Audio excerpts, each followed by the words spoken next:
E aí pessoal, tudo certo? Aqui é o professor João. Hoje a nossa aula será sobre entalpia de combustão. Espero que vocês estejam todos bem aí. E bora para nossa aula. Bom, então aqui é uma reação de combustão. Uma reação de combustão é uma reação formada por combustível e comburente, tá? Onde o comburente a gente vai fixar aqui sempre como oxigênio, tá? O combustível vai variar de acordo com a reação química, mas o comburente não, tá? Então aqui no caso nós temos o combustível carbono, hidrogênio e enxofre.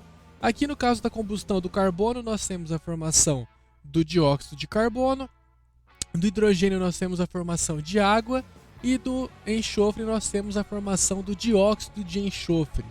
Beleza? Então são três exemplos. Guardem essas reações aqui que elas são muito importantes, tá? A combustão do carbono, do hidrogênio e do enxofre, beleza?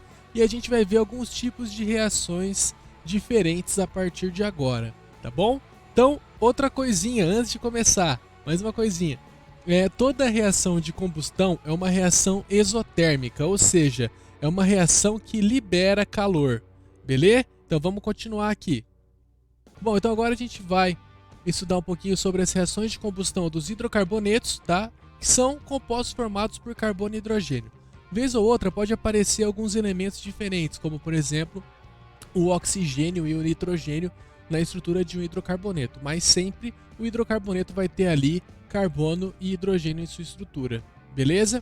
Então, a gente vai separar as reações de combustão dos hidrocarbonetos em dois grupos, a combustão completa e a combustão incompleta, tá bom? Esse primeiro momento a gente vai falar sobre a combustão completa.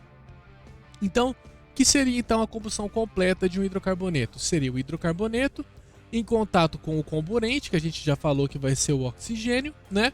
E nós vamos ter sempre a formação de gás carbônico e água. Então, isso daqui, ó, são os produtos de toda a reação de combustão completa dos hidrocarbonetos, beleza? Então, forma gás carbônico e água aqui.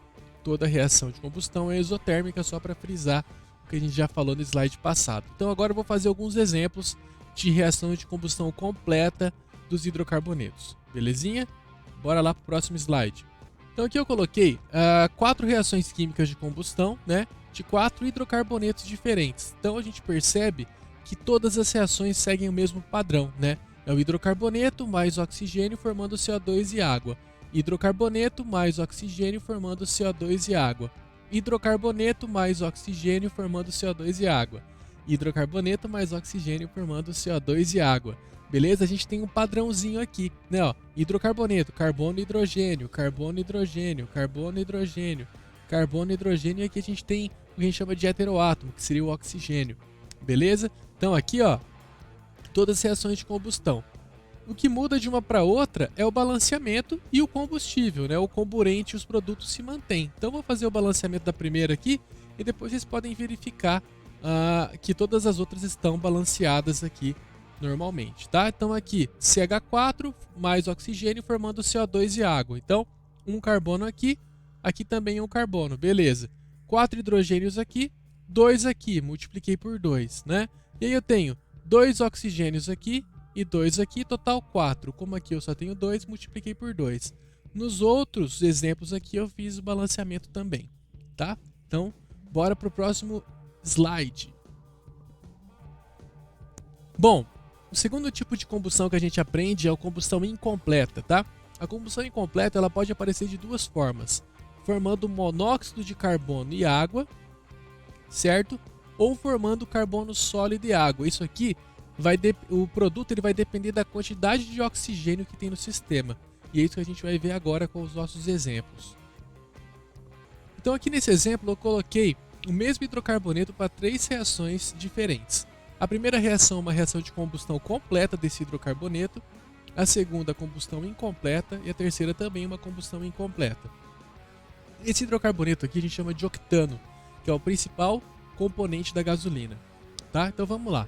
Então, primeira reação de combustão completa. Então aqui eu tenho o C8H18, né, que é o nosso hidrocarboneto, mais oxigênio formando CO2 e água, né? Então para fazer o balanceamento, tenho 8 carbonos aqui, um carbono aqui, multipliquei por 8. 18 hidrogênios aqui, 2 aqui, multipliquei por 9 para igualar. Agora aqui eu tenho 16 oxigênios no CO2, né, com os 8 mols de CO2, me dá um total de 16 oxigênios. E aqui eu tenho 9, então no total eu tenho 25 oxigênios desse lado da reação. Desse lado aqui eu só tenho 2, então multipliquei por 25 sobre 2. Ou vocês podem colocar 12,5, tá? Vocês que sabem. Beleza? No segundo caso, eu tenho a reação de combustão incompleta. E aqui eu coloquei o primeiro exemplo lá do nosso slide passado, que é formando monóxido de carbono e água, né? Então, o C8H18 mais oxigênio formando CO e água. 8 carbonos de um lado, um do outro, multipliquei por 8, né? 18 aqui, multipliquei por 9. Então, 8 oxigênios aqui com 9 aqui, eu vou ter um total de 17 átomos de oxigênio, né? Então, eu vou colocar aqui 17 sobre 2, deixei em fração mesmo, que eu acho mais fácil. E, por final, a gente tem o último tipo de reação de combustão incompleta, que é formando carbono sólido mais água. Fiz o balanceamento, né? 8 carbonos, 9 águas e aqui 9 sobre 2 ou 4,5 oxigênios. O que a gente percebe? Quanto menor a quantidade de oxigênio no sistema, mais incompleta é a reação, né? Então a gente pode pegar como exemplo as bocas de fogão. O que acontece? Quando a boca está ali limpinha, novinha, a gente percebe que a chama ela sai azulada, né? E aí o fundo da panela ali não suja, né? Ele fica ali normal. À medida que vai sujando essa boca e vai diminuindo a entrada de oxigênio, né, para entrar em contato com o combustível, que no caso vai ser o gás de cozinha, a gente percebe que à medida que vai diminuindo essa entrada, ou seja, vai sujando essa boca, a tendência é que a chama vai ficando mais amarelada e aí vai começando a sujar o fundo da panela, né? Então, esse é um exemplo clássico assim de reação de combustão incompleta. Então, quanto menos oxigênio entra no sistema, mais incompleta é a reação de combustão. Belezinha? Vamos fazer um exemplo agora, que é um exercício do Enem. Tá? Um exercício, assim, não vou dizer que é um dos mais fáceis, tá? Mas ele é legal pra gente treinar um pouquinho. Já fazer um pouquinho de cálculo estequiométrico, um pouquinho de reação de combustão. Certo? Bora lá para o nosso exemplo. Bom, então aqui nesse exercício nós temos o seguinte enunciado. Vários combustíveis alternativos estão sendo procurados para reduzir a demanda de combustíveis fósseis, cuja queima prejudica o meio ambiente devido à produção de dióxido de carbono, cuja massa molar é 44 gramas por mol. Vamos guardar essa massa molar aí para não precisar calcular depois, né? Não precisar perder tempo. 3 dos mais promissores combustíveis alternativos são o hidrogênio, etanol e o metano. A queima de 1 mol de cada um desses combustíveis libera uma determinada quantidade de calor, que estão apresentadas na tabela a seguir. Então, beleza, vamos lá ver a tabelinha, né? Essa tabelinha aqui, ó, ele nos dá o combustível, a massa molar do combustível e a quantidade de energia liberada por mol desse combustível. Então, 1 mol de hidrogênio libera 270 kJ, 1 mol de CH4, 900, e 1 mol de etanol, né, no caso que é o C2H6OH, 1350. Belezinha? Então, vamos continuar aqui, ó. Considere que foram queimadas massas independentemente desses 3 combustíveis, de forma tal que em cada queima foram liberadas 5.400 kJ. Então a gente já percebe aqui que o que tem em comum é que todos eles vão liberar 5.400 kJ nessas reações de combustão, tá? Vamos continuar. O combustível mais econômico, ou seja, o que teve menor massa consumida, então a gente vai ter que verificar qual desses 3 aqui precisa da menor massa para liberar 5.400. E o combustível mais poluente, que é aquele que produziu a maior massa de dióxido de carbono, foram respectivamente. Então a gente vai ter que verificar qual que é o que polui mais e qual que é o mais econômico. Bora lá então resolver esse exercício. Bom, então a gente vai começar com o hidrogênio, beleza? Então a gente vai ter que calcular aqui a massa de gás hidrogênio necessária para liberar 5.400 kJ. Então, eu já até montei aqui a reação de combustão, que foi lá do nosso primeiro slide da aula, foi o primeiro exemplo que eu passei, tá? O hidrogênio reage com o oxigênio formando água, né? A combustão do hidrogênio forma água. E o ΔH dessa reação é menos 270 kJ por mol, ou seja, a entalpia de combustão é essa. O que essa reação me diz? Que 1 mol de hidrogênio libera 270 kJ, né? Eu não coloquei o sinal negativo aqui, pessoal, por quê? Porque Esse menos ele só significa que está liberando, né? Ele só está liberando essa quantidade. Então aqui, ó, nós já temos que 1 mol de hidrogênio libera 270 kJ, tá? Aquela tabelinha lá também nos mostra que a massa molar do hidrogênio é 2 gramas, ou seja, 2 gramas de hidrogênio libera 270 kJ. Então, para liberar 5.400 kJ, eu vou precisar de uma massa de hidrogênio igual a X. Belezinha? Então, X é igual a 40 gramas, né? Aqui, basicamente, o que a gente pode fazer para facilitar nosso cálculo? 270 para 5.400 é a mesma coisa que multiplicar o 270 por 20, né? Então, se eu multiplicar 2 por 20, vai dar 40, beleza? Então, se eu multiplico por 20 aqui, eu multiplico por 20 aqui também, certinho? Então, X é igual a 40. Por que eu não vou precisar calcular a massa de CO2 produzida, né? Porque a combustão de hidrogênio não libera CO2, então não precisa calcular, beleza? Então, a gente já sabe que ele não é o mais poluente, né? Afinal de contas, ele só libera água, certo? Bora lá, então, para o próximo. Aqui nós temos a combustão do CH4 agora.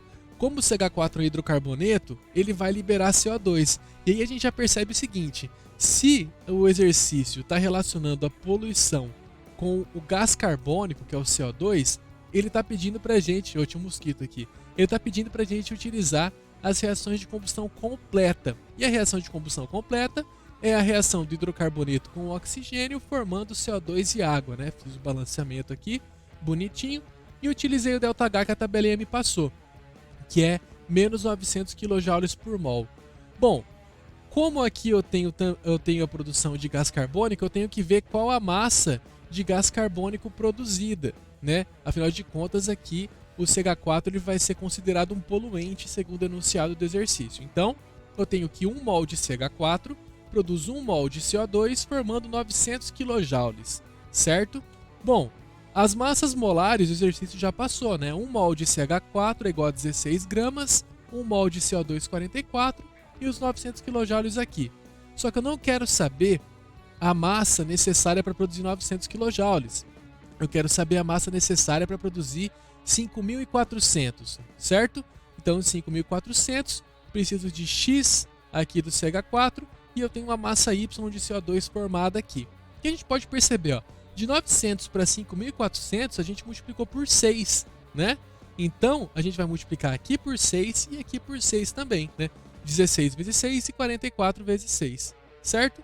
Então, 16 vezes 6, 96 gramas e o Y 264 gramas. Se vocês quiserem fazer regrinhas de 3 aí, fazer todas as multiplicações e divisões da regra de 3, fiquem à vontade. Só vai demorar mais, mas o resultado vai ser o mesmo.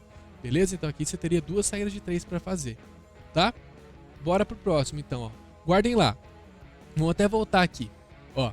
Então o hidrogênio ele precisou de 40 gramas para produzir 5.400 e o CH4 precisou de 96 gramas para produzir 5.400 kJ, ou seja, no caso o hidrogênio ele é mais econômico, né? Ele precisa de uma menor massa para produzir a mesma energia, tá bom? E para finalizar, o etanol. O etanol também é uma combustão completa, então mais oxigênio formando CO2 e água, e o ΔH de combustão dele é menos 1.350 kJ, ou seja, libera 1.350 kJ por mol, certinho? Então, bora lá, ó. Aqui no caso, eu dei uma estourada aí no microfone, eu acho, né? Tá, então aqui no caso eu tenho que 1 mol de C2H6O produz 2 mols de CO2 e libera 1.350 kJ, certo? Ou seja, 46 gramas de C2H6O, né, que é a massa de 1 mol de C2H6O, libera 88 gramas de CO2. Então, gente, por que 88 gramas? O exercício nos falou que 1 mol de CO2 é igual a 44 gramas, certo? Então, se eu tenho 2 mols aqui, eu tenho 88. Então, 46, 88 e 1.350. Só que eu quero saber a massa necessária para produzir 5.400 kJ. Então, o que a gente pode fazer aqui? Pode fazer 2 regrinhas de 3, ou a gente pode verificar com bastante atenção aqui e perceber que 1.350 para 5.400 é a mesma coisa que multiplicar isso aqui por 4. Eu não multipliquei 1.350 vezes 4, não dá 5.400? Dá. Então, o que eu vou ter que fazer? Se eu multipliquei aqui por 4, segundo a nossa lei de Proust, vamos lembrar lá, né? Vamos fazer a mesma proporção. Então vou multiplicar aqui por 4 e aqui por 4 também. Então o X é igual a 184 gramas e o Y 352. Vamos fazer uma comparaçãozinha, ó. Então o hidrogênio precisou de 40 gramas para produzir 5.400 kJ. O CH4 precisou de 96 para produzir 5.400 kJ e liberou 264 gramas de CO2. Enquanto que o etanol precisou de 184 gramas para liberar os 5.400 kJ e liberou 352 gramas de CO2. Então, o etanol ele é o menos econômico e o mais poluente, certinho? Bom, então o exercício ele pediu para a gente falar o mais econômico e o mais poluente. O mais econômico é o etanol? Não, ele não é o mais econômico, ele é o menos econômico, né? É o hidrogênio? Sim. Que teve 40 gramas de massa consumida? Sim, a gente viu que era 40 gramas, né? Então, a B pode ser. O hidrogênio que teve 20 gramas? Não, ele teve 40. O etanol que teve 96 gramas? Não. O hidrogênio que teve 2 gramas? Foi o hidrogênio, mas não foi 2 gramas, foi 40. Então a gente já sabe que a B tá certa, né? E o etanol que produziu 352 gramas de CO2. Vamos ficar aqui, ó. 352 gramas de CO2. Então tá certinho. Resposta certa, letra B. Beleza? Espero que vocês tenham entendido aí o conteúdo dessa aula. E um abração, até a próxima. Falou!